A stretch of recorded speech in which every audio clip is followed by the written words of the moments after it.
This is Jeff Jones, Madison Prep Boys head basketball coach, and you're watching the FanvVew podcast.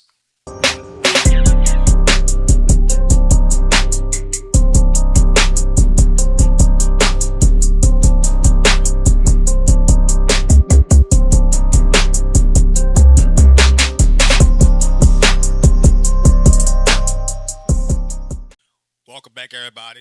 Another edition, FanvVew podcast. You already know what it is. I'm DatBoyFred. G-Sportz back at it. We in the building, baby. Again. And again and again. You know it. Listen, everybody, get locked in. FanvVew podcast if you're on YouTube. FanvView podcast if you're on IG. It's FanvView podcast if you're on TikTok. It is FanvView NOLA if you're on X now. And also it's FanvView podcast if you're on Facebook. Don't forget to follow G-Sportz, baby. You know it. We all over the place. I got to say it again, man. I'm at 22.9 thousand subscribers, man. I'm trying to get the 25K by 2024, man. Help me out, man. Subscribe. Hit the. It ain't nothing. It don't take nothing but to hit the button. Hit the button. Hit the like button. Hit the notification button. Every time we go live, if we on episode air, hit the button. If you on Facebook, if you on YouTube, anywhere. We also don't forget to subscribe to us. If you on Spotify, if you on Google Podcasts, Apple Podcasts. We are all over the place. We can't stop. We won't stop. FanvVew podcast, the best damn podcast on the goddamn internet. You know that. But we got another guest, baby. Madison Prep's own. Jeff Jones in the building, man. Been waiting to get him on for some months now. We've been going back and forth. You know, trying to get him on this platform, man, because he has an interesting story. And you know, with this platform that we got on FanvView Live, bro, we always like to entertain. We like to inform and educate, and I know Coach Jeff Jones has a hell of a story. Been knowing him for some years now, man. I really appreciate, you know, how he kind of took me under his wing, and mentored me in a sense over the years. A lot of things that he shared with me has helped me, you know, in my journey. In your journey, you know, even though we're in two different lanes, but it's still similar in a sense. Lane a little bit bigger. Yeah, no doubt. But Coach Jones, man, thank you for coming on the podcast. I know there's a lot of things you could be doing. You're getting ready for the season. On a conquest for another state title after what happened last year against Carver, but we'll get into that. But we like to start our podcast off, man, talking about your journey. Take us back, Coach Jones, man, when you first fell in love with the game of basketball. How you got to the point where you at today, where you one of the most successful high school coaches in the state of Louisiana. Man, honestly, fell in love with it just growing up. My dad, my uncles, always around the game. They played it. And pretty much that's the thing that everybody in our family did. Then think time right around middle school when I met my middle school coach, Coach Calvin Malvo. When I saw him come out the locker room with the fresh white, they call them Air Force Ones now, but it was Give me something else then. And, his white warm-up and white polo shirt and Jerry curl to the back, you know what I'm saying? Follow the drip. Like he was fresh off about 50 pull-ups and 20 curls. I said, that's what I want to be, man. I want to be a coach. I want to be a basketball coach. So that was in middle school when you first knew? Yeah, it was in middle school. That was in middle school. Damn. So I kind of started, then went to high school, went to Glow's High School, met Coach Adger. We got much closer later on when I started coaching with him as a player. But around my 12th grade year, I started coaching basketball. It was my first time coaching AAU. I coached AAU in 12th grade. I coached 3 teams. My pastor, knew I had a burning desire for it. My pastor, Keno Spurlock, he put up stuff for me to have a couple AAU teams. I was coaching and I was playing. So I was playing 17U and I was coaching a 15U and a 13U team. How you had guys at such a close age with you right there to respect you and respect you as a coach, though? This is how I've always been. Always carried myself. Respect is nothing I ever really had to try hard to get. You know what I'm saying? I've always been who I've been my whole life. I find it interesting because a lot of times, especially that age group, a lot of those kids need influences to get a certain level of respect from coaches. They feel like the coaches need to do certain things to cater to them just to get that respect. But it sounds like that's not the case. It's like get somebody chest in right quick. You'll get them right. But I say, get in line or, move aside. Yeah. It was pretty easy, man, and it was good. You know, it was good. Learned a lot. Learned a lot early on. You know, I always tell young coaches, man, get into it as early as you can. Guys that are interested in it. You know, you learn a lot of what to do and what not to do, and there's no blueprint or manuscript for coaching. What works for you or what works for you might not work for me, or what works for me, vice versa, may not work for you. You know, you got to find your own style, be authentic, be consistent. You know what I'm saying? And then it'll just all kind of take care of itself and just keep working. So you left Glen Oaks, and then you went to Southern for a little while. Then you decided to leave Southern and join the Army. Take me through that process. Well, I think after Glen Oaks, went to the Army, went to Southern, I'm sorry. You know, wasn't really focused. Had some issues, and so I ended up going to the Army. Army kind of really saved my life. And when I came back from the Army, I was much more focused, much more goal-oriented. You know, and I knew then I wanted to be a coach even more. And went on ahead and went through school at Southern, got my degree in education, and I started coaching and teaching in 2001 at Glen Oaks High School, you know, with Coach Adger. And I did 10 years there. It was a great, great run. You know, I think we took 5 trips to the top 28, you know, and making it to the top 28 back in those days, it really meant something.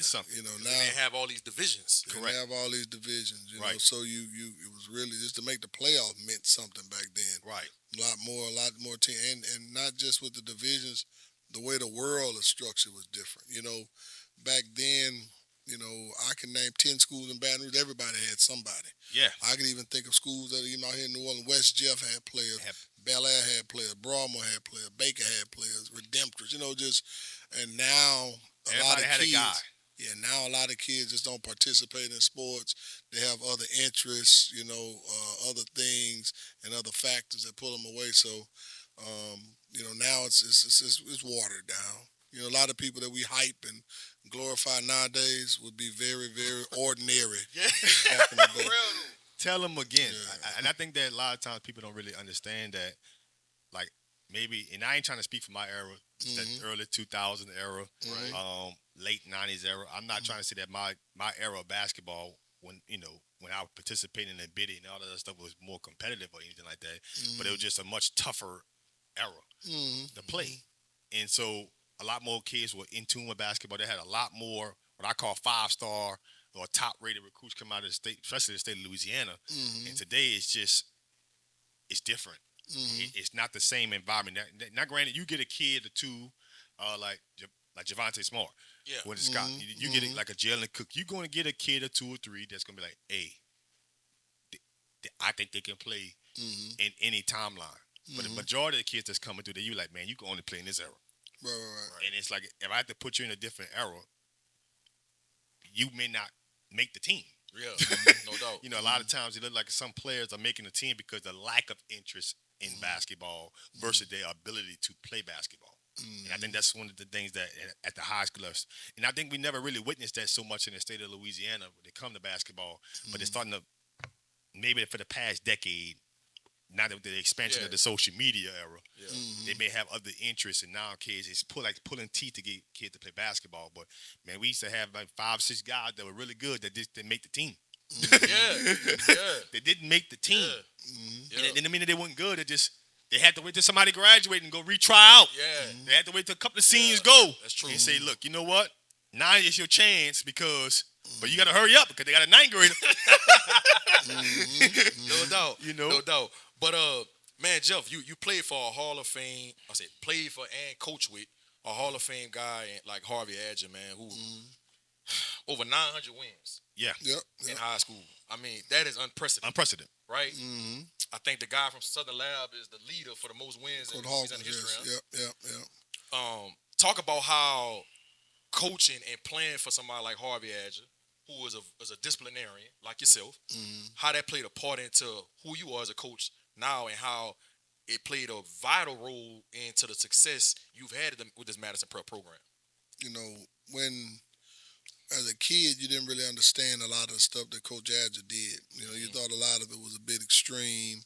You thought a lot of it was certainly unnecessary.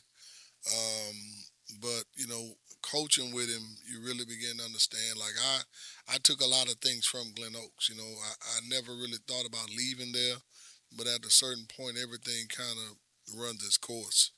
And before I took the Madison Prep job, I probably turned down about 8 head coaching jobs. God damn, Jeff. But a Damn. lot of that was because I always had my own vision for how I wanted my deal to play out. You know what I'm saying? I didn't want to go to a school that already had tradition. I didn't want to go to school that was already this school, that school. What intrigued me about Madison Prep was what it was when I first got there, or when I, took the job. 3 trailers and 86 kids. Never had a team, never had anything. And I said, well, if I can get here and Lord bless me to achieve and accomplish anything, they have to put my statue out front. You know what I'm saying? They're like, everything here will be always remembered myself. So I view Madison Prep not so much as a challenge, but as a opportunity for me to build a legacy and leave a legacy. You know what I mean? I like that. So you got the Madison Prep in 2010. Take me through that process, leaving Glen Oaks, and they talking about starting Madison. As a startup school, and like you say, 86 kids and 3 trailers. What made them pick you and want to have you as the guy to be the face of this basketball program? Well, our superintendent CEO, DeJuan Johnson, he's a Glen Oaks grad, will come to a lot of our games. And one day he came over because they would use our football field for their middle school. And he pulled me to the side in the cafeteria and he said, listen, I'm starting a high school next year. I've been watching for a long time. I know you. He said, you are the kind of guy that I want to have a basketball program, but I don't just want any basketball program. And you're the kind of guy and exemplify the things that I want in our program. So initially when he asked me, the first year I didn't go, you know what I'm saying, because he asked me to come to a game and come because they had a little middle school so I could see the kind of kids that they had that were going to have. And, there was a couple of kids that I knew that got cut from over here, cut from over there, couldn't play. Shit. And I'm at Glen Oaks, I'm accustomed to winning 27, 28 games a year. Right. Tradition. You know what I'm saying? Kids signing, and then you go over here to where you put 5 guys on the floor and everybody's going to either double dribble or travel. It was that bad? Yeah, it was that bad. But, ultimately, I prayed about it. I ended up going to Madison that following year. And that was the first year we were able to play varsity. They just played like some homeschool people the first year before I got there. But the first year we actually started in the LHSA was 2010, 11 when I got there. And we were Class B. And we were just fucking, we were horrible. You know what I'm saying? We were horrible. It was a hell of a transition. Which I won like 15? I was like 15 and 15? 16 and 18. 16 and 18. We went 16 and 18, and I'd never been so proud of 16 wins in my life. We ended up making the playoffs. We finished second in district, which made, at that time, the number 1 and number 2 team in each district automatically made the playoffs. So making the playoffs was huge, you know what I mean, for us. First year program, went and played a school called Zwali on the road. Zwali, they still be making it to the top 28 to this day. If you look in the top 28 program, Zwali probably has more state titles than anybody. You know what I'm saying? It's just a little small part of North Louisiana, kind of ducked off by Natchitoches, that has always produced a bunch of high-level athletes. You know what I mean? We went there and we got beat. I'll never forget the end of the first quarter score was 35-8. And, at the end of the quarter, I told our guys, man, listen, let's just not let these guys set a record, for the most points put on somebody, in the fucking playoff game, And we ended up losing 88-40. I still remember these numbers like it was yesterday. We lost 88-40. You don't forget nothing like that. No. We lost 88-40. But, we lost a lot of games that year, and I mean, I read the entire book of Job because I felt like God was testing me. So I'd be sitting on the bus reading the Bible, just reading the book of Job, and I would bring all our guys who were sitting out with me. They would come with us to every game. And I would always tell all the people we played us, they whoop our ass, Thank you, man. Good game. Hey, keep us on the schedule. You know what I mean? So we went from 16 and 18 the first year to 34 and 8, or was 6, 34 and 6 the next year. That's And a big transformation. we went to the top 28. And we lost. In year 2. Yeah, went to the top 28 year 2, and we lost to Simsboro. Kids learn motion then. Yep. Then year 3, we went 42 and 3, and we won our first state title in 2013. In 2014, we went 25 and 9. We lost in the state championship game to Country Day. In 2016, we came back with like 34 and 2. We won the state title. That was the year that we beat. I'm sorry, that was 2014. We lost 2015. We beat Lafayette Christian. Brandon Sampson and them was seniors. We won the state championship. We beat Lafayette Christian for the championship. In 2016, we came back on 34 and 2. We beat Riverside for the title. We had probably the toughest Final Four. We beat Malik Crowfield, Herb McGee. Oh, yeah, that was a good team. Jab Butler. Jared Butler. The game before that, though, was actually a tougher game. We beat Robert Williams in North Cattle. You know, didn't he have like a quadruple double or something? Yeah, a quadruple double. Yeah. 2017, like I said, we won it in 15, won it in 16. 2017, probably one of the best team we've had ever to come through there. We won it in 17. We beat Rayville for the championship. That was my son's senior year, that group. Josh Anderson. Rayville team, too. In 2018, we had Josh LeBlanc and Kobe Julian. We won it again. We beat Peabody. 2019, we won it again. We beat, who did we beat in 2019? That was Jaheim Spencer. We beat, I know we beat Sophie B. Wright. And I think we beat Wiseman. May have been Wiseman starting the championship. In 2020, we lost on a buzzer beater to Wiseman in the semis. Yep. And then 21 and 22, we won it again back to back.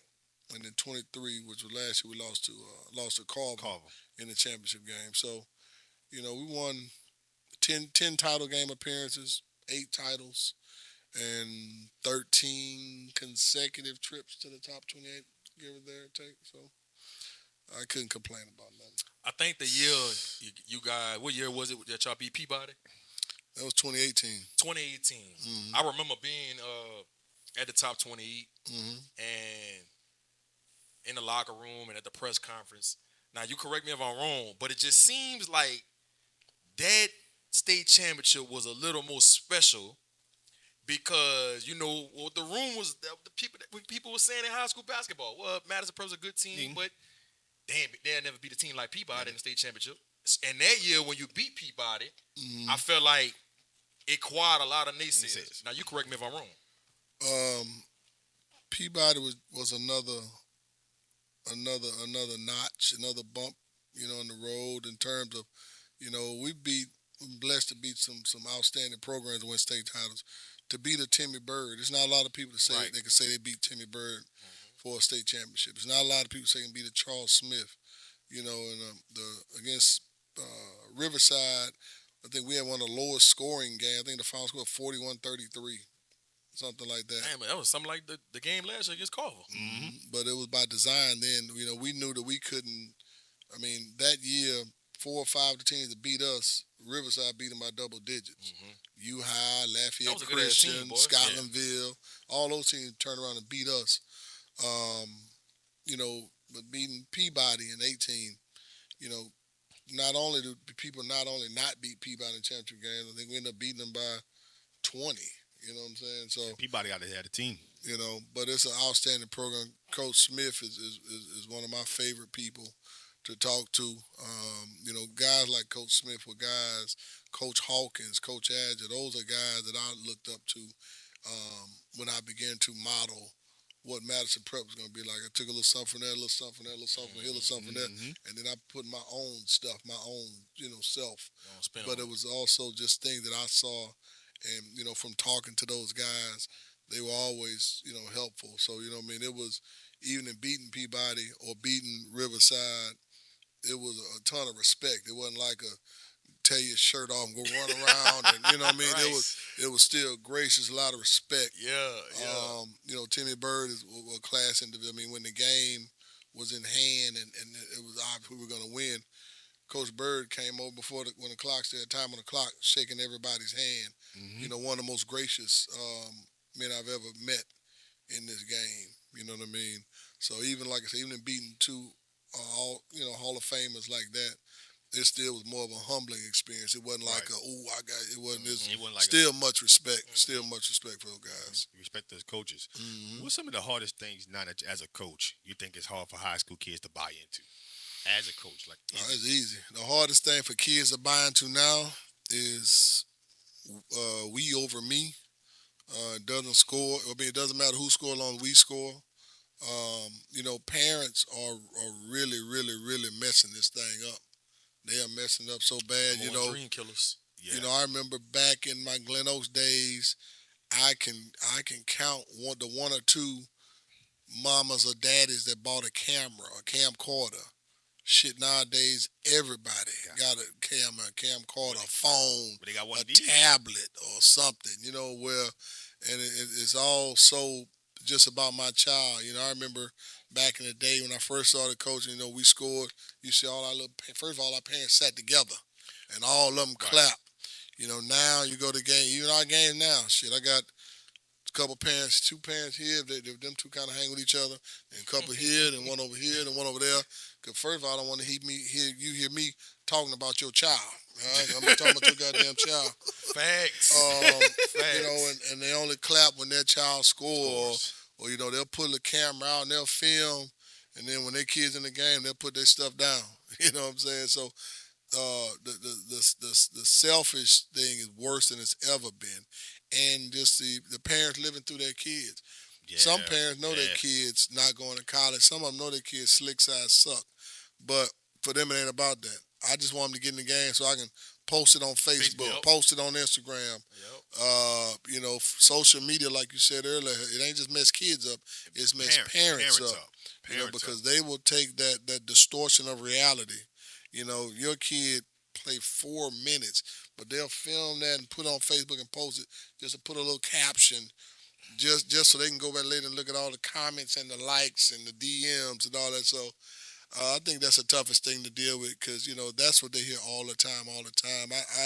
I tell kids and parents all the time, you rarely, if ever, I run a little bitty league in Baton Rouge, you don't hear anybody saying, good pass, take a charge, dive on the floor. All you hear is shoot it. That's all you hear. So it's definitely a me situation now that a lot of people have to deal with. That's probably one of the toughest things to deal with, to change those mindsets and patterns of behavior. Yeah, I recall when I was coming up, man. We knew what kids had to be team players. Yeah.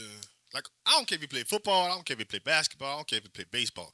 You kind of knew what kids, listen, bro, you got to be a team player. Like, we're not saying you're not the scorer, but you the person that take the charges. This is what you do well. And it's like everybody now, like you alluded to, it's just so selfish. And it's just like we living in that me society versus we society and trying to get to a common goal. And I just think they're making coaches' job a bit harder trying to manage not just the kids' expectation, but these parents' expectations. And it's just it's frustrating, especially at the high school level. I'm gonna tell you something. Back in when I first started coaching, we had players that I can name who parents were selfish and all about their kids, and their kids might have been a little selfish, but shit, their kids were good. Now we have parents and kids who are selfish, and their kids they're not that good. They're good, but it ain't about them going to a Florida, Texas, LSU. It's just about my son getting in the game so I can post something or just for whatever. It has gotten so crazy. There are parents who actually, and I've had this happen with us. I'll see this strange looking cameraman here. What media serve you with? Oh no, I'm just here to take pictures for such and such. Your parent paying this guy to come and just take some pictures for him. Like this shit is pretty bad. But Coach Jones, that's what makes it even more impressive that you've been having this level of consistency of winning state championships, having over 400 wins in the era that we are in. How have you been able to navigate through this bullshit? That's what it is. I'm gonna be me. You know what I'm saying? I'm gonna be me. And you don't buy in to it. You know what I'm saying? Like, I'm not gonna waver. I don't have picks and chooses. I'm gonna treat everybody fair. You know, I'm not gonna Right. treat everybody the same. I'm gonna treat everybody fair. But parents or kids are not gonna run my program. You know what I'm saying? That's just, I mean, that don't have nothing to do with winning. That's just me as a man and how I am and how I carry myself. It's not gonna run it. Of course, now it's hard to come in and tell somebody that got over 400 wins in 13 years and average 30 some wins a year and 8 titles. You're almost like a fool if you come in and say, well, you should do this, unless your son is fucking LeBron James. Your son is very, very regular too. You know what I mean? So basically, he just needs to fit in, work his ass off, keep his mouth shut, and do what we ask him to do. You know what I'm saying? Well, I think a better question for you is if you a young coach that's Mm-hmm. just hopping into the high school game, trying to establish yourself with your program, Right. what advice would you have for him to deal with the era that we in now? Man, get you some core values, some beliefs, and stop looking for friends. You know what I mean? Like, a lot of young coaches, to me, and I mean, I see a lot of them, and one of the biggest mistakes they make is they want to be too all right with these kids, want to be too all right buddy with these parents, and not that sometimes they don't see that some of these parents that come across as this, are really just trying to manipulate you to do, you know what I'm saying, whatever's in the best What's interest the of their interest child. of them, of the child?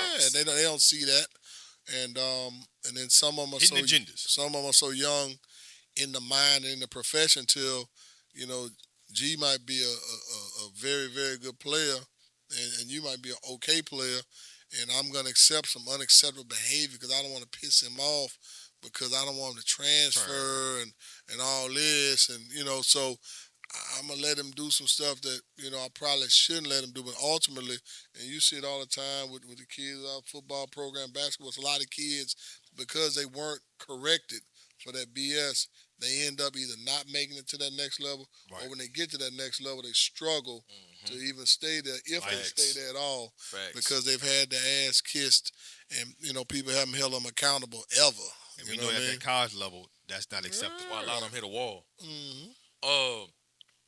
Man, that's a hell of a point you just made. Take me back, man. I remember watching Glen Oaks. I graduated 2003, so I want to go back to the Ryan Francis era. I remember going to the Hall of Fame game at the PMAC when y'all played Taz and Mitchell and them, and Ryan Francis hits the floater to win the game. Game winner, yep. Because that same day, Tipperary High played Northside. I believe so, yeah. Paris Stevenson, who went to Kentucky, which was a really, really good game. Mm-hmm. Glen Oaks ran the table that year, was very, very undersized. Watching that Glen Oaks team and how disciplined they was very impressive. I went to Southeast, and I went to college with a couple guys that went to Glen Oaks, and he would always brag about Harvey Adger and how disciplined he is, and I don't give a damn how much size you got and how good of your players you have. We gonna come with 32 minutes of hell, and we gonna be more disciplined than you when the clock hits. Talk about Ryan Francis, man. One of the smallest players on the court. Mm-hmm. What he had inside, man, that made him different than anybody else. You know, in the state of Louisiana, if you will, that whole season. That whole season. You know, Ryan was one of the guys that I would say took the biggest jump from the first day I met him till his senior year. You know, I met him actually in a barbershop over at Winburn. He was 8th grader at Park Forest. And he came up to me and said, Coach, I want to come to Glen Oaks. Somebody told me who I was. So I was kind of known in the city for, you know, dealing with a lot of youth and just, you know, knowing a lot of people and kids. So I was kind of instrumental in getting kids to come to Glen Oaks and whatnot. But, you know, so I got his info, talked to him a little bit, talked to his mom, went back and told Coach Adger about him. Actually saw him at Park Forest, tough little dude. Couldn't really shoot it, but was a ball hawk on defense. You know, had the ball on the string, but just a warrior. You saw it early. Yeah, saw it coming in the 9th grade. And actually, that 9th grade year, funny you say Peabody, we made it to the 3rd round of playoffs his freshman year. And we started 3 freshmen, Ryan Francis, Torrey Boyer, and Carnell Robinson. and Travis Hall was a senior, and Mikael Key was a junior. And that was our starting five, and we went and played Peabody in the quarters at Peabody. Ooh, environment. Yeah, yeah. It was a thrashing. You know what I'm saying? That shit was a thrashing. Before the game. Well, first of all, they were people were wrapped around the building. I don't know if you ever been to Peabody Gym. You got to go upstairs, wrapped around the building. Banners everywhere. The Emerald Palace. Man, they were down on the other end just dunking the ball. The gym was full of people. You couldn't even hear ourselves talking this close on the bench. Then before the game, like they recognized they had like 3 or 4 guys that year that were McDonald's All-American nominees. You know what I mean? Like shit. So Good luck. it was Markel Brown on that team? No, Markel Brown. We played him when Brian Williams was a senior. We lost to them in the semis. Okay. Brian and Markel both ended up going to. It was 2008. I think 8 or 9, 8, 9. Gotcha. They both ended up going to Oklahoma State after that, but. Ryan, man, just continued to grow and get better as a player. Sophomore year, he just was starting point guard. Like I said, and a lot of Ryan's success is had to be Torrey Boyer had a lot to do with it. Torrey Boyer was the one who came in ready to play as a freshman, and not that Ryan wasn't ready to play skill wise, but Torrey was just the one who was a leader. He played down here at Loyola for 5 years. Torrey was the one who's gonna make sure that we're going to go run. Hey, we're going back up to the gym lift weights. Hey, we got practice at 6. We can't be late. Torrey, y'all come stay by my house so nobody's late. So Torrey was really the glue that kind of held it together.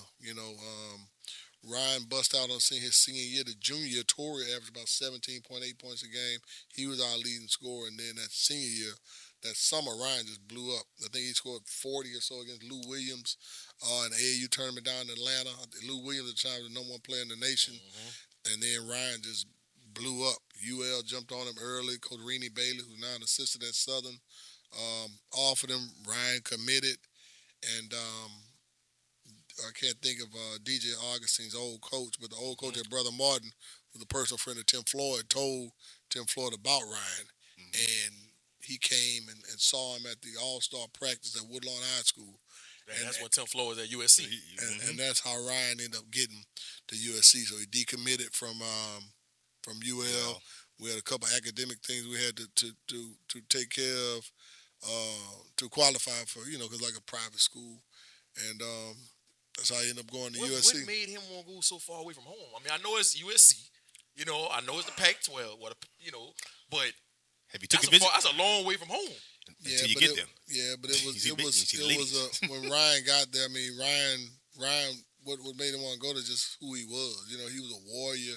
He wasn't scared of nothing. He was fearless, and he liked the challenge. You know what I mean? Like, people told him he couldn't come play at Glen Oaks, and he took it as. I mean, every year he always something. He couldn't do this. He couldn't do that, and he just always wanted people to try to prove him wrong. One time he was involved in a bad car wreck, and he had broke his right wrist. And we had a membership at Spectrum, and he would be with me almost every day.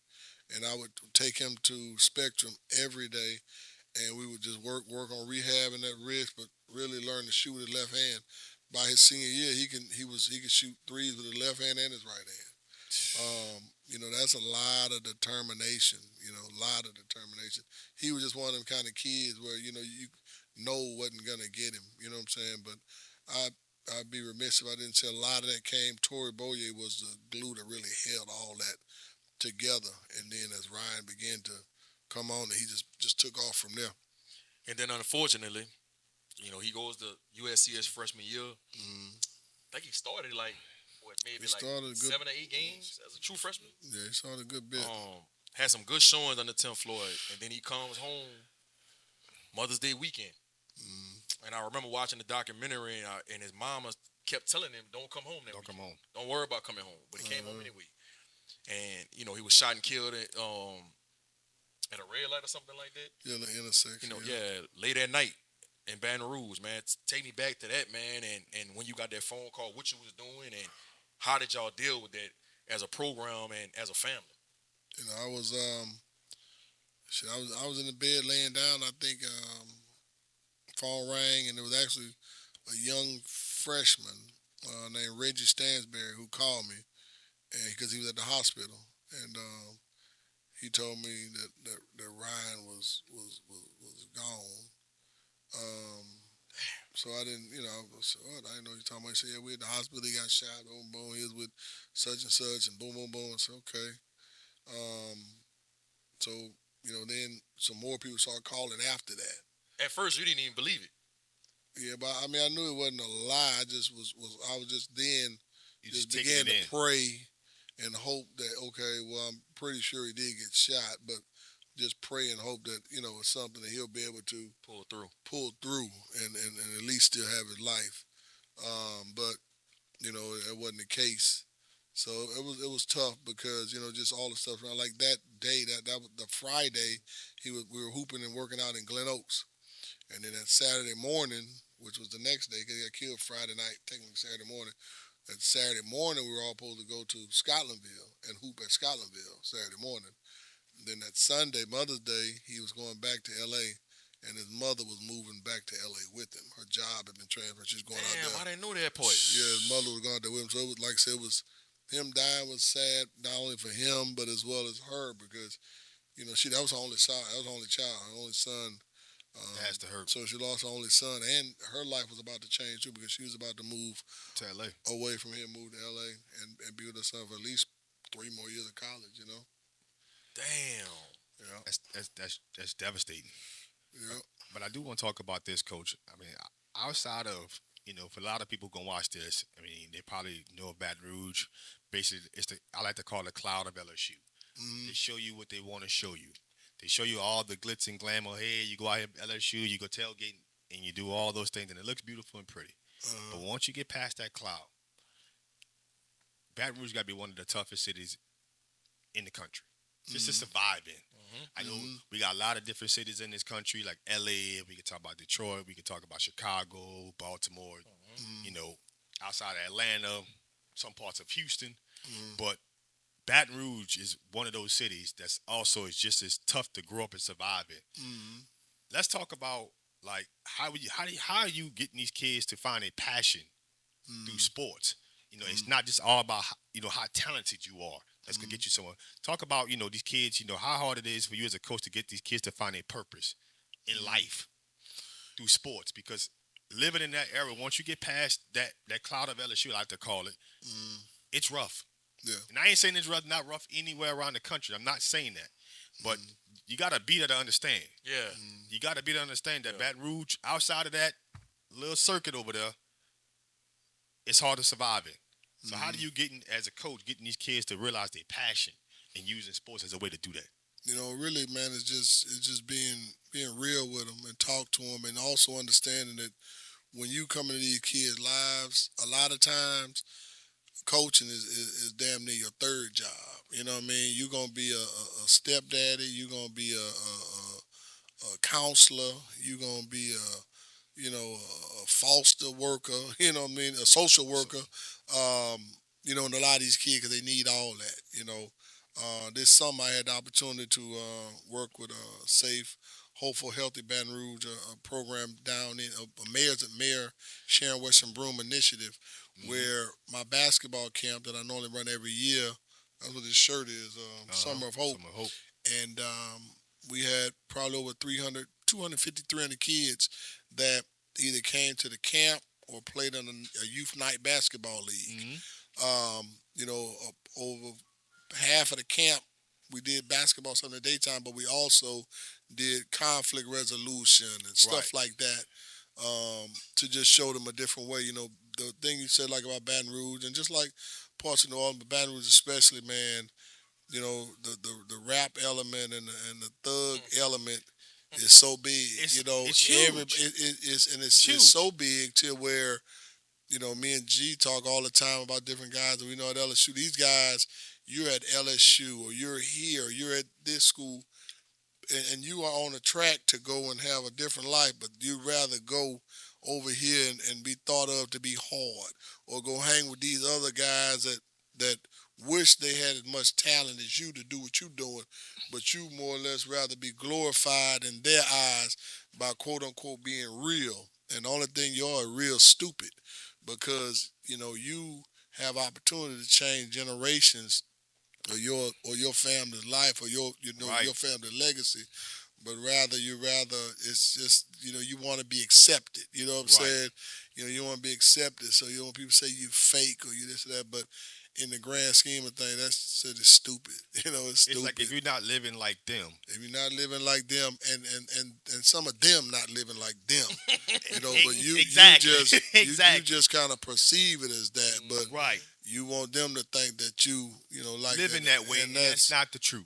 And so we have a lot. So we're just talking about the ones with talent, but just think about, like you said, all the ones that don't have that talent, but they just want to fit. And that's why a lot of schools are so bad because, man, a lot of kids, it's so easy to gravitate towards being a gangster, packing a gun. It's more cliques and wannabe gangs than ever. In Baton Rouge. You know what I'm saying? Because that's the thing out there. That's what I tell people all the time.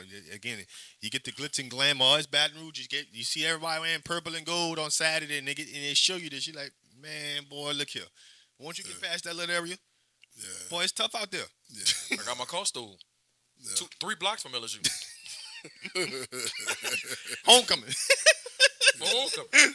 Yes. So, but just really trying to reach them kids and mentor them kids, and a lot of them, man, just that impact that you put on them, man, it'll help save some, and that's really 8 state titles is cool, you know what I'm saying, but G will tell you, man, I probably had 3 of my 8 rings. I think somebody broke them off and stole like 5 of them.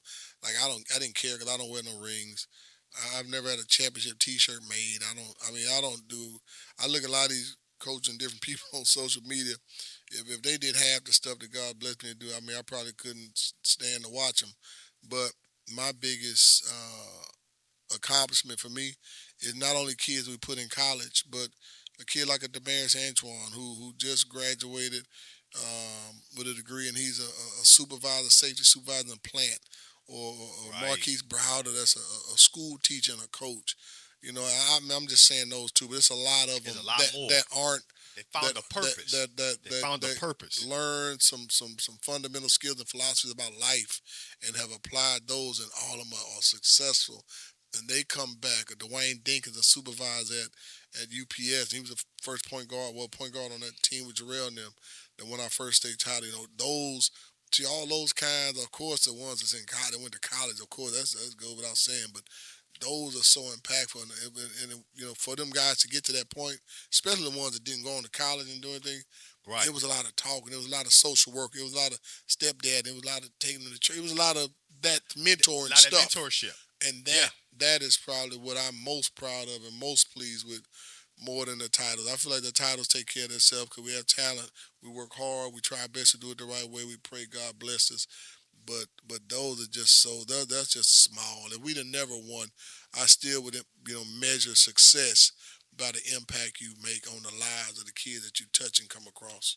I just think that it goes so deep because those skills, those things that they have to learn when they find their purpose and they be in a team environment, they take those skills to other things in life. And so it goes so far than just, they may not play college basketball, but that don't mean they didn't learn skills and learn how to work hard, because when it's in a team environment, guess what they had to do? They had to get up in the morning. They had to show up on time. They had to be prepared. You get what I'm saying? They had to juggle school. They still had to learn things that matter in life. And a lot of times, we hear about the stories of the kids who did make it. They got to the college level, in the small bit they get to the pro level.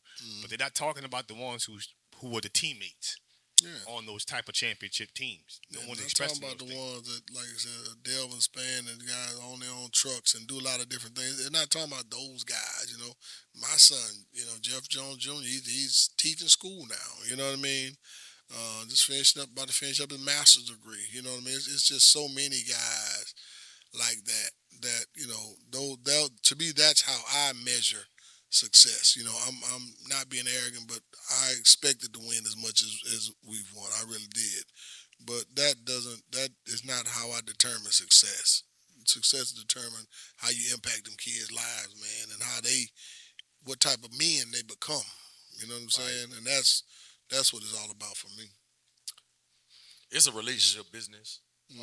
People think that you can just wake up one morning and be able to make a phone call to get a kid that you coached 6-7 years ago a job, or get him into college, or whatever it may be. Right. Talk about how important it is to you, Coach Jones, to build real relationships with people all throughout the years, man, since you left the Army and left from coaching with Coach Adger, and how has it benefited a lot of different kids that has came through that Madison program, whether it was going to college on a basketball scholarship, or whether it was helping them get a job, or helping them figure out what they want to do with their life, including your son. That's what it's all about. But, that starts with how you are, how you are and how you carry yourself. And respect, love, and what they think of you. You know what I mean?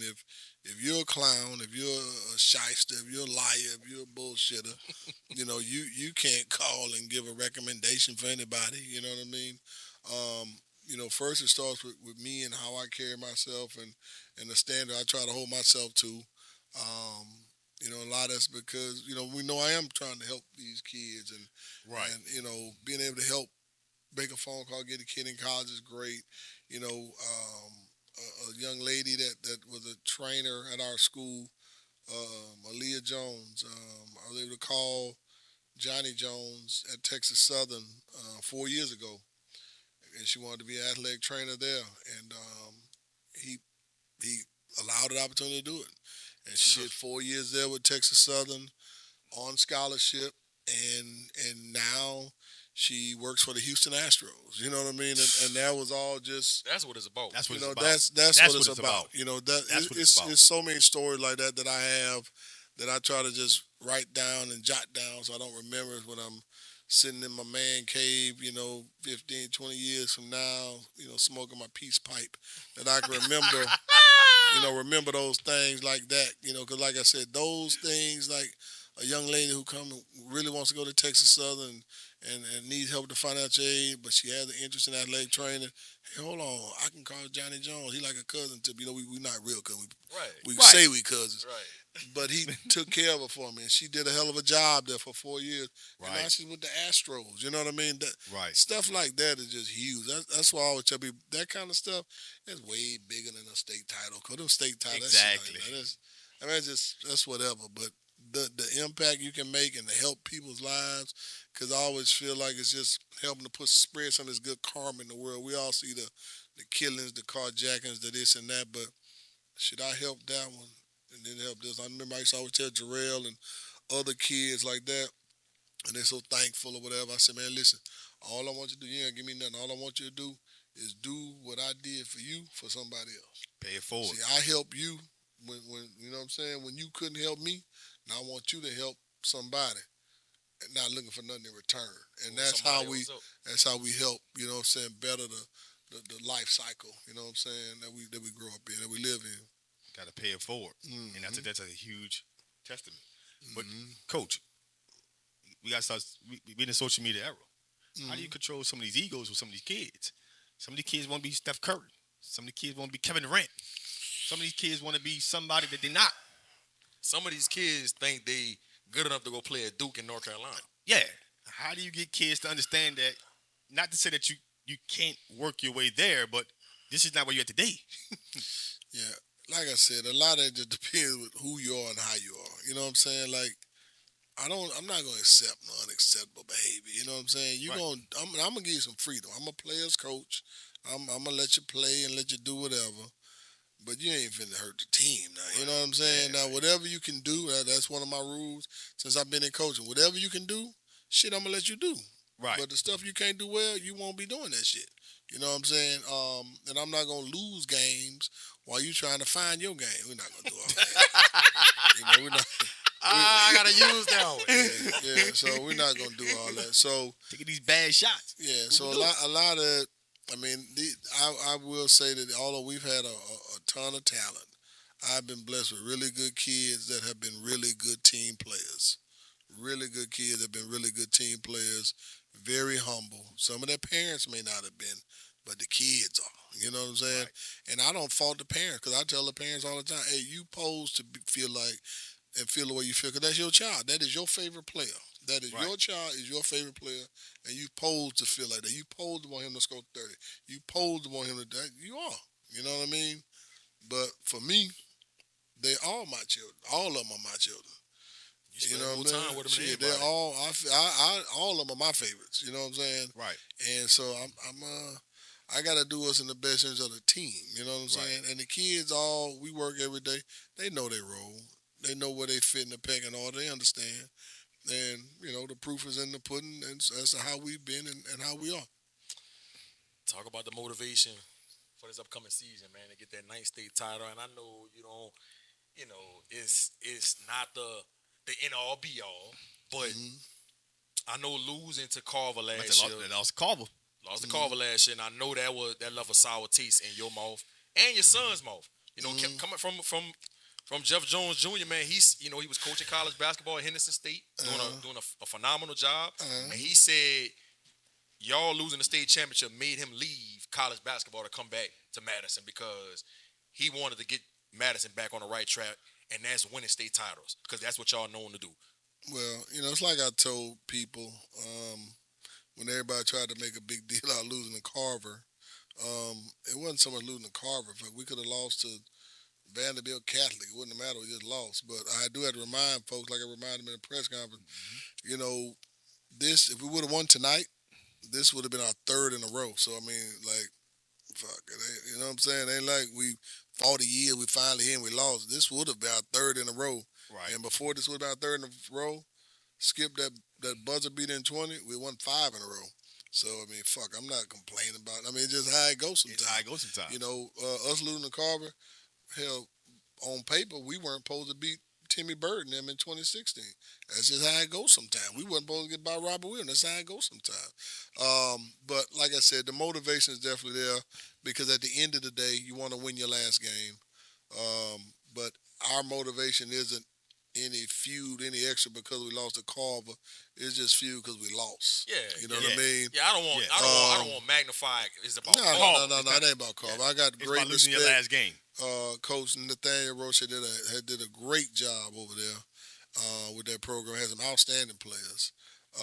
But it's about us, losing our last game and us having a solid group of seniors and a couple underclassmen and us, trying to finish it, finish in the right way. So our motivation, for this ninth state title is what it's been for the 8th, the 7th, the 6th, the 5th, the 4th, the 3rd, and the 1st. We want to win state. That's our goal every year. That's the standard at Madison Prep. Win the state title. So I do want to take you back a little in time. What year did Lester Earl graduate? 96. 96. I was in the 6th grade. Okay. And back then the only way I could keep up with players that wasn't from my area was Time picking you, baby. the news. Well, we got the Hummer Courier. Yeah. And the Hummer Courier. And then they had the basketball magazines that you can get from the store. You get from the store. Yeah, Street Smith, Athlon. Yeah, my mom would buy that for me, and I would read everything. So I knew who all the top players was. I never got to see Lester Earl play in person. I got to see Randy play in person because they can't play Andre Brown, Nickel State. So I seen Randy. I seen Chris Duhan. Yeah. Duhan was our era. Yeah, I seen Hollis Price and people like that came through the state that was really, really good.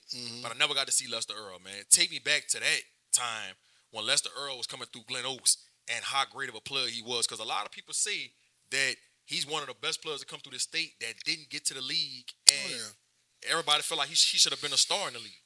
He easily was the best player in the state that didn't get to the league. Lester Earl had probably Randy Livingston before the injuries type athleticism, but on a 6'9" frame. Damn. I mean, you can YouTube and look at him in the dunk contest against Kobe Bryant, but Les was also a phenomenal person. Like, he had an amazing work ethic. He would be at the ABCD camp and different things like that. He gets up 2 hours, because he had that Glen Oaks team. He gets up 2 hours before everybody else gets up and go run 2 miles on the track and then go participate in camp. Just a different kind of dude.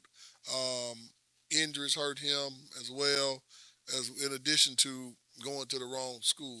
So you felt like he shouldn't have went to LSU? Nah, he shouldn't have went to LSU because although Lester was an outstanding talent, Lester had to be surrounded by other outstanding players.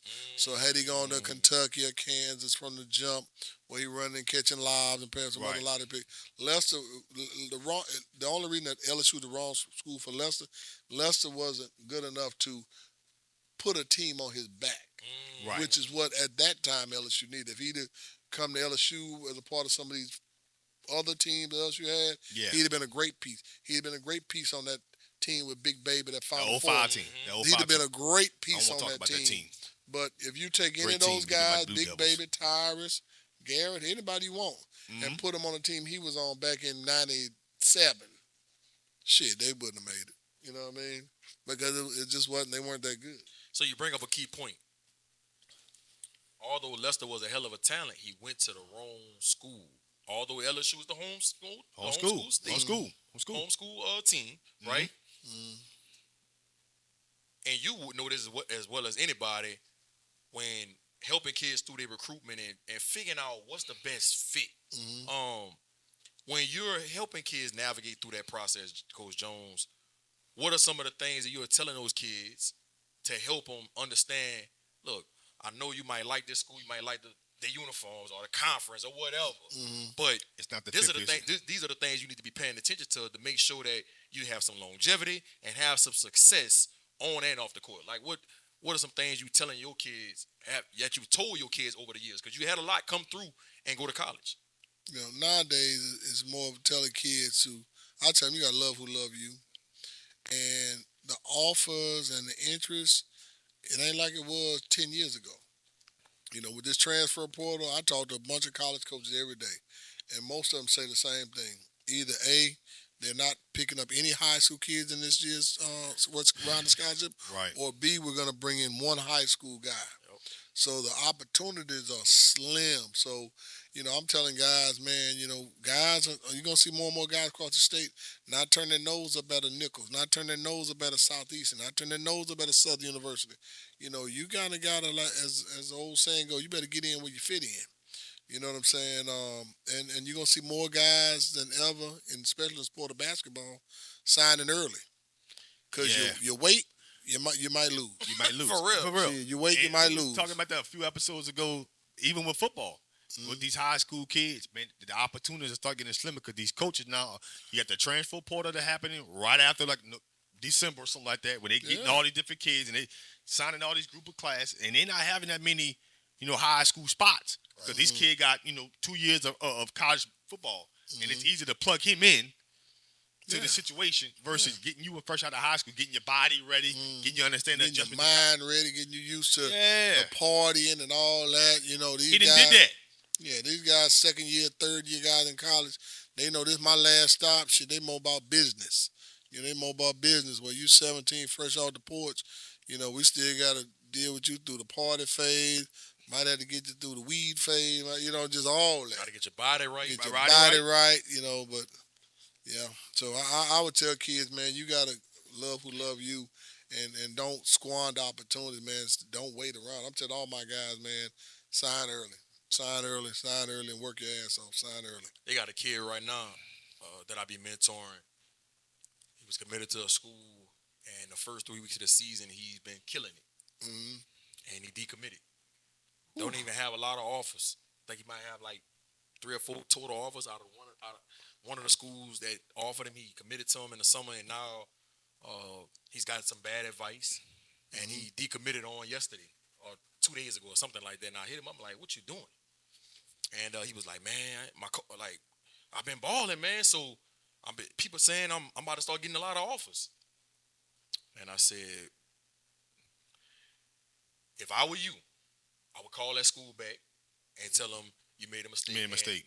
You hope that your scholarship is still available, because you think all these offers coming because you had 3 good weeks of the season, right? And then December come around and you have nowhere to sign. And I think, you know, it's like you talked about, a lot of these kids getting advised by the wrong people. They don't understand the process. They never been through the process. You're listening to Tim, Joe, and Ronnie, who don't understand shit. And facts. Some of these kids are getting stuck out. And so you make a good point about that, man. If you got a school that wants to take you commitment, and it's a full damn scholarship, man, go ahead. You better go with it. Go ahead and go with it. Go ahead and lock that shit up. Go ahead and lock that shit And up. not just that, you don't have to stay at that one program your whole 4 years now. You know, at one point in time, you know, G could test it. You could test it as coach. Man, you signed with a school, and then all of a sudden you think you could ball out somewhere else. You got to transfer. You got to sit out that year, and then you got to wait to play. That's not the case. Yeah. You know, you can go ball somewhere at a lower school like Southeastern and go put up some real numbers. Then that same school that you've been dying to get to, seeing you play. Now you could transfer there and maybe get your opportunity. It may not be the opportunity for you at that point in time, but you could do that. You don't have to go from high school to North Carolina. You don't have to go from high school to Duke, like in years past, or high school to Kentucky, or whatever brand name school we're talking about right now. You go pay your dues, right? And a lot of these high school kids are just not understanding that the system don't give a shit about you when it comes signing day and you got no damn offers out there. It don't care. It's going to move along. Committable offers. It's going to move along. Yeah. And when they fill their roster up, whoever transfers or whatever high school player they get, you out. And they're not understanding. They're not really getting the concept that if you don't handle your business and do this early, like you probably recommended now, you're gonna be stuck. You're gonna be left outside. Yeah. And they don't care that you're left outside, especially with this transfer port thing on. A lot of kids, even kids getting the bad advice about transfer. I'm a transfer, now I'm gonna port. You're gonna be left outside, bro. Yeah. And they don't care. Yeah. The last thing I want to touch on before we get into Coach Jones' favorites, man, you've been coaching on a shoe circuit for a number of years. You done did it all, man. You did EYBL, you did Adidas, you did Under Armour, New Balance. Now you about to do Puma. What advice would you have for kids, man, that's trying to figure out the right situation as pertains to going and play on a shoe circuit or not going and play on a shoe circuit? Man, go where you can play. You know, a lot of guys I see will go and sit the bench on Nike because they want a nice backpack and some Kyries. Some guys will go and sat the bench with us on Under Armour or even New Balance just to say they play on a circuit team. You don't get any minutes. All through high school up until 11th grade, 12th grade, you know, parents sometimes get exposure mixed up with you exposure is when you're ready to be exposed, when you got something to be exposed. Up until that point, it's about development. And the only way you're going to develop is getting on this wood, getting on the floor. So, you know, some people will go and that's all they want to do is be on the shoe circuit team. And they might make that 10th, 11th man and make the team. You know what I mean? And you don't know shit. You might really only be making the team because I know you're going to have your fees.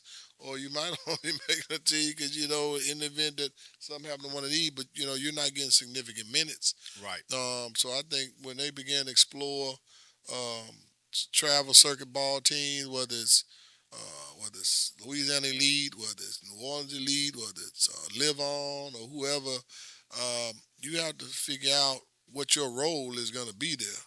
And if that's not the case, then you can play with several independent teams. A lot of these independent teams, all this stuff is about money, make no mistake about it. So just because you're not playing on a shoe circuit team does not mean you won't have the opportunity to get exposure. And in most cases, if you're not really quote unquote one of the guys on one of those shoe circuit teams playing on an independent team, it's probably more advantageous to you because, you know, you can go to, I used to tell people all the time, oh man, over here they got Mike Krzyzewski over here, this guy over here, boy, shit, he not looking at none of our guys. Exactly. Fuck, I need to go somewhere where, you know, they got some Southland coaches, some Missouri Valley coaches, some OVC coaches. I mean, you know, that's what we're doing it for. We're doing it for exposure. You know, so I would tell just fit. You know, a shoe circuit team may not fit everybody. You know, there are several guys you can look at on independent teams that sign scholarships every year. Exactly. So you have to go somewhere that has a fit for you, and you have to be realistic with yourself too. A lot of these guys are not realistic. You know, some of them just want to be. I can name several guys I watched last year on some of these circuit teams. in their minds for clout. And really, you just wasted a lot of time. You know what I'm saying? Likes on social media. You know what I'm saying? So, or just to be able to walk around school when it get a little cool to put a certain jacket on to show that you played or have a backpack. But you know what I'm saying? You don't have come and see you. Ain't nothing come see you. Ain't put no minutes in. You don't have a stat. And you see, I'm about to say, you got a backpack, but your ass don't have a stat pack. You know what I'm saying? You got no stats. You know what I mean? So that's what it's all about. No doubt. We got to get into Coach Jones' favorites. Here we go. Favorite basketball player of all time, no matter what level. Favorite basketball player of all time, I gotta say LeBron James. I'm surprised you saying him because that's not even your era. I mean, I thought you was gonna take it old school. Shit, but I mean, I like what I like. You know Like what I'm what saying? you like. I like LeBron James. You know what I'm saying? And before him, I liked Michael Jordan, and then before him, I liked Dr. J, and I like Shaq. But so shit, Brian is your favorite all time. Brian, Gotcha. yes sir. Gotcha. Numero uno. Favorite coach of all time, no matter what level, that made the most impact on you. Bobby Bowden, Florida Bobby State. Bowden. Florida State. Baby. I'm a big time Florida State fan. Florida State. Big time Florida Man, State I fan. never knew that. Big time Florida State fan. Damn. When we were out in Orlando together a couple weeks ago, and LSU was getting the beat Jesus beat out of them. Deep down inside, I was celebrating because Florida State has always been one of my favorite schools. Always been my favorite. So you was a big fan, I'm assuming, of Peter Ward.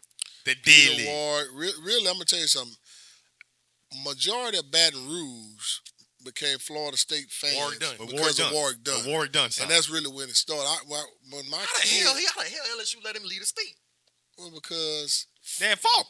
Well, not just that. Warwick Dunn. Yeah, Kevin. Warwick Dunn was a 5'8" or 9" quarterback at Catholic High. So, I didn't know he played quarterback. He played quarterback. Kevin played running back. Right. No, I'm talking about Kevin Franklin.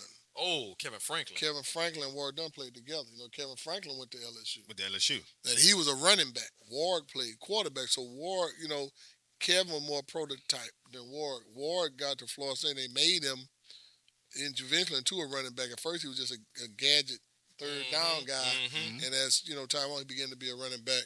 And had a hell of a career. And in a lot NFL. of LSU wasn't like that back then in the late 90s. It turned the sound a big time. LSU was putting the running backs out back then. LSU was putting running backs out. They were putting our backs. Yeah, they were putting out big backs too. So I mean, he wasn't a prototypical guy, but a lot of us were always Florida State fans, man. I didn't even think about that. And then Travis Minor. Travis came out there. So a big time. But Bobby Bowden was always, he had an ability and a knack for recruiting and going to get kids. And he was always one of them keep it real type coach. He always tell kids, hey, man, when you pray, don't pray to win, that we're going to win. Because the other team praying to win, too. And if they better Christians than us, then maybe God will answer them and not us. I'm going to use that. And my all-time favorite Bobby Bowden story is when they're down here in New Orleans playing, getting ready to play Michael Vick and them in the national championship. And Sebastian Janikowski and two more starters end up going to jail the night before. And Sebastian did.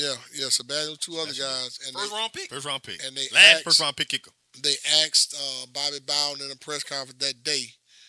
You had a couple of guys got last night, get in trouble, got arrested. Are they going to play in tonight's game? And Bobby Bowden was always smart. They wanted to try to trip him up. He's like, well, when I go in there tonight and address my team for the national championship, I'm going to coach the guys that are in this locker room. In other words, if them dudes out of jail, they going to play.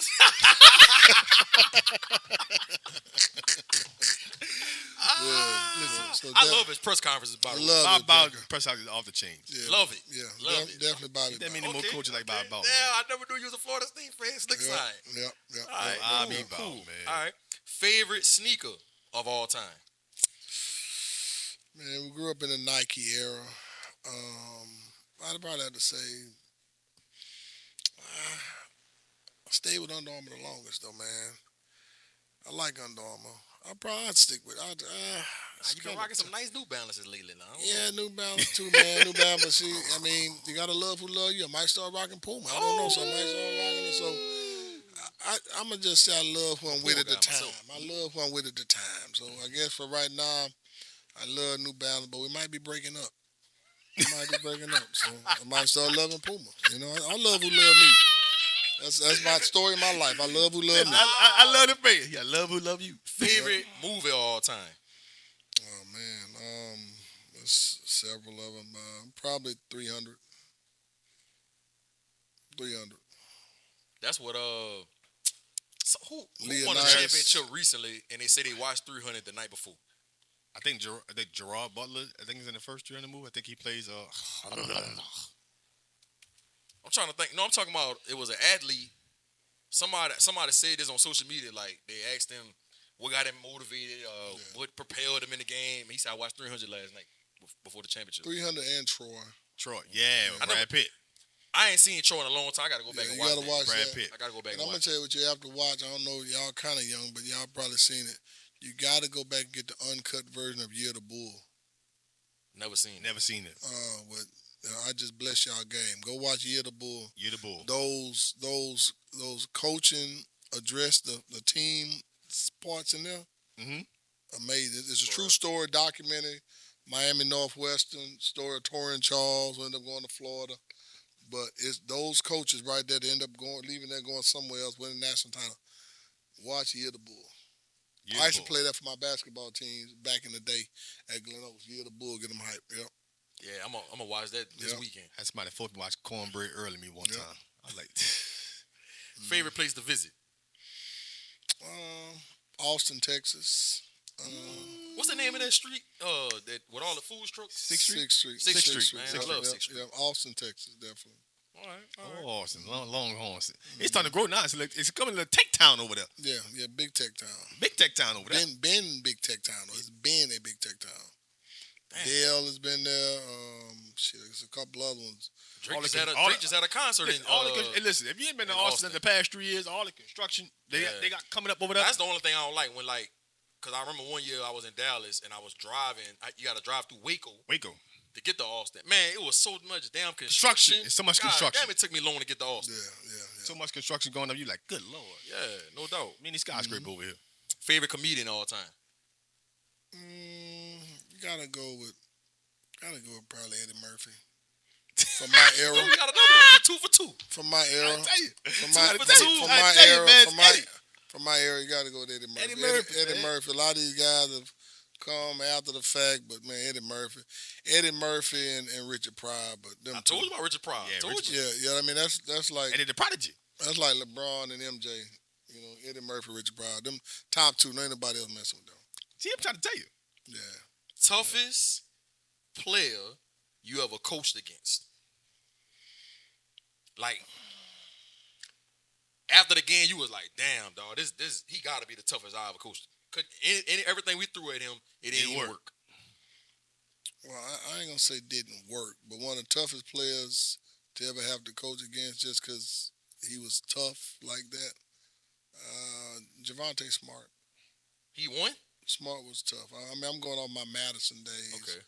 Javante Smart was extremely tough. I mean, it's very few kids that I could think of that damn near every shot they take you think is going in. Yeah. That's the kind of Put a little appeal fear that he in you. had. I mean, he Scotlandville, baby. he had a Curry effect in high school. Like every shot he took, you thought it was going in. Yeah. That in itself is intimidating. Yeah. Because you blow in the sign, like, fuck. You know what I'm saying? You know, guys laid on the closeout, like, God damn. You know. So, I remember when I came covered y'all at Scotlandville, and that was the year he wore a headband against y'all, and he was like, every time he scored, he was dancing and all that shit, and the level of confidence he played with in that game, not just scoring the ball, but like the way he was diming it. Yeah, that was 2017. Yeah, that's when Whitfield and all them. Yeah, now 2 months, about a month later though, we played him again. See, I wasn't at that game. Yeah, that's when you. That was at Southern. Yeah, we beat him. Yeah, Ooh. I know how you. Because he put it on y'all ass that night. Yeah, well, he got put on his ass the next time. You know, I figured you'd take that type of approach. You know, you want to try to remember the shit you want to remember, down us a little bit. You know, I know we're not your favorite, but that's fine, man. That's fine, man. That shit fuels us. You know, you took pride in how'd it feel to lose a Carver. You know, I peep all that bullshit. That's cool though. You know what I'm saying? That's cool. That's cool. How you gonna get mad at me because y'all got to lose record against Scotlandville? I'm not mad, brother. A losing record against Scotlandville. Damn, this man keep my stats. Goddamn, did you keep ranking? That's the only school y'all got to lose a record to, though. Yeah. That's our arch nemesis. What, you got like a trivia book over here? You know I'm a historian. You know, if it's 300 high schools in Louisiana and only one of them has a winning record against us, yeah, I think we're doing pretty good. We're doing pretty good. I agree. Yeah, we're doing pretty good. I don't know why he always give me a hard time. He always act like I'm against Madison. I don't know where he gets this from. Yeah, he's against Madison, man. It's only one school he really likes. Oh, here we go. Edna Carr football. That's all. That's all school he really likes. Listen. I'm surprised there's not a Bryce post on the wall over there, fuck. You know what I'm saying? A big K over there. Shit, I don't know. Google on the floor. But you know what's so crazy? He's the Shannon Sharp of Edna Carr. No, of course. Listen, of course. Listen, it's okay. You know what's so Right. crazy? I love Carr. And look, this is a true story. That's the same shit he doing right now is the same shit Bryce and all my partners at Carr be doing. They be like, man, you don't like us, man. Stop. Like, you root for us to lose, blah, blah, blah. You always bringing up when we lose. And when this player don't play good, you always bring it. They do the same thing. I don't know what it is, but they just like getting me all the time. Must be something about your spirit that we see. Your spirit might be bad. I'm a prophet. A weeping prophet. Listen, it's all good, baby. He's bringing up, you know, the things that people see. Right. Nah, man. But man, appreciate you coming on the podcast, Coach Jones. Man, I'm glad to make it, Coach. Glad to be here. Definitely got to get you back on. Get you back on. Next time, though, we got to bring you in, Jeff Jones Jr.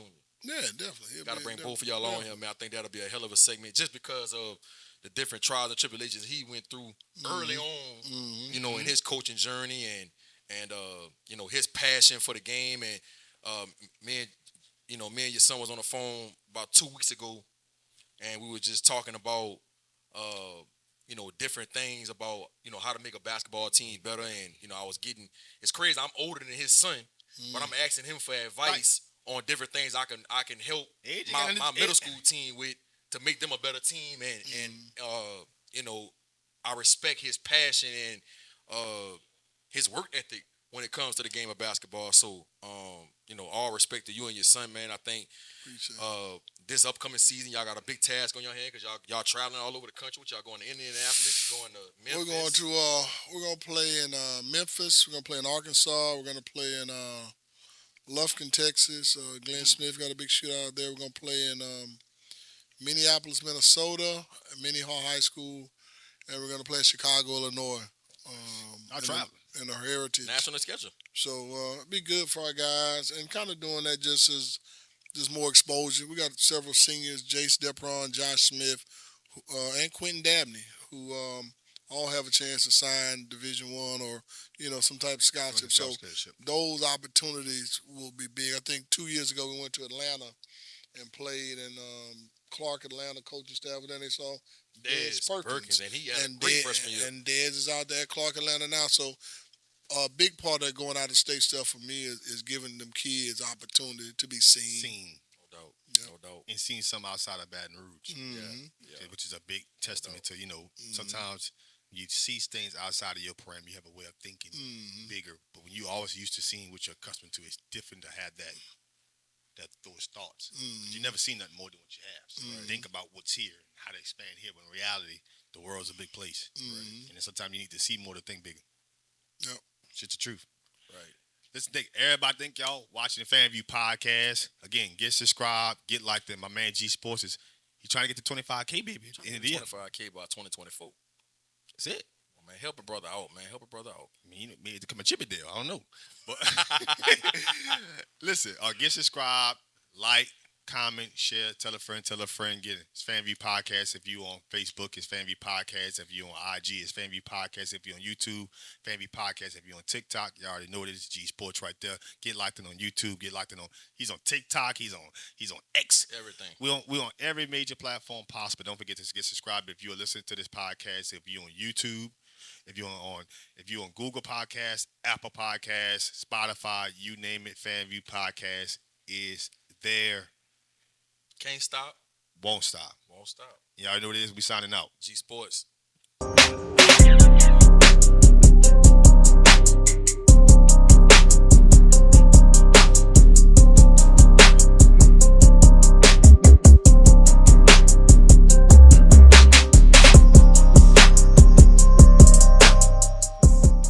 is DatBoyFred, host of FanvVew podcast.